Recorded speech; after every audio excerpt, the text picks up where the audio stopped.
Hello friends, நாம் இந்த வீடியோவில் என்ன பார்க்க போகிறோம்னா மார்ச் 10ஆம் தேதியிலிருந்து மார்ச் 30ஆம் தேதி வரைக்கும் உள்ள வானிலை தகவலை பார்க்க போகிறோம். வங்கக்கடலில் காற்று சுழற்சி ஒன்று இலங்கை அருகே உருவாகியிருக்கு. இந்த காற்று சுழற்சியால் தமிழ்நாட்டில் மார்ச் 10, 11, 12 ஆகிய 3 நாட்கள் சாரல் மழை, மிதமான மழை பெய்ய போகுது.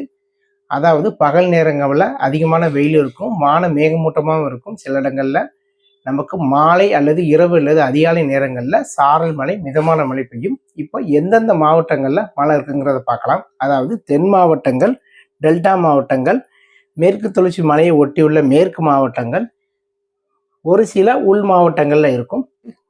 கன்னியாகுமரி, திருநெல்வேலி, தூத்துக்குடி, ராமநாதபுரம், தென்காசி, விருதுநகர், சிவகங்கை, மதுரை, தேனி, திண்டுக்கல், திருப்பூர், கோயம்புத்தூர், நீலகிரி மற்றும் புதுக்கோட்டை, தஞ்சாவூர், திருவாரூர், அரியலூர், பெரம்பலூர், மயிலாடுதுறை, காரைக்கால், கடலூர், புதுச்சேரி ஆகிய மாவட்டங்களில் ஆங்காங்கே தான் இருக்கும். எல்லா இடங்கள்லையும் மழை இருக்காது. ஏதாவது ஒரு சில இடங்களில் மட்டும் சாரல் மழை, மிதமான மழை பெய்யும். இதற்கு பிறகு மீண்டும் மார்ச் 17 முதல் மார்ச் 20 வரை உள்ள இடைப்பட்ட தேதிகளில் நமக்கு சாரல் மழை, மிதமான மழை பெய்யும்.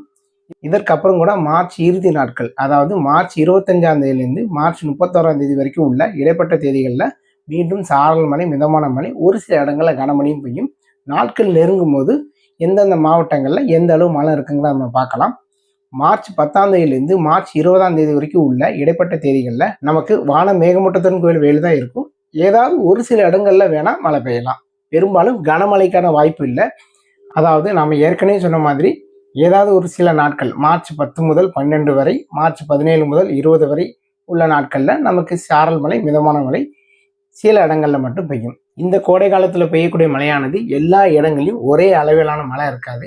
சில இடங்களில் ஆங்காங்கே உயரக்கூடிய வெப்பநிலை பொறுத்து சாரல் மழை, மிதமான மழை பெய்யும். சில இடங்களில் மழை பெய்யாமையும் ஒதுக்கவும் செய்யும். விவசாயிகள் பொறுத்த வரைக்கும் தங்களோட விவசாய பணிகளை நீங்கள் வானிலை அறிந்து மேற்கொள்ள வேண்டும். அதாவது எந்தெந்த தேதிகளில் மழை இருக்கும், எந்தெந்த இதில் மழை இருக்காது, அந்த நாட்களில் நீங்கள் அறுவடை பணிகளை வைக்காமல் பார்த்துக்கணும்.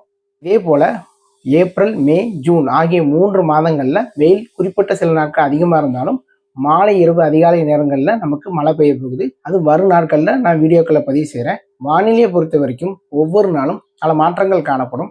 ஸோ தொடர்ந்து இந்த சேனலை சப்ஸ்கிரைப் பண்ணி வச்சுக்கோங்க. அப்படி பெல் ஐக்கான் கிளிக் பண்ணி வச்சுக்கோங்க. அப்போ தான் நான் கொடுக்குற வானிலை தகவல் உங்களுக்கு வந்து சேரும்.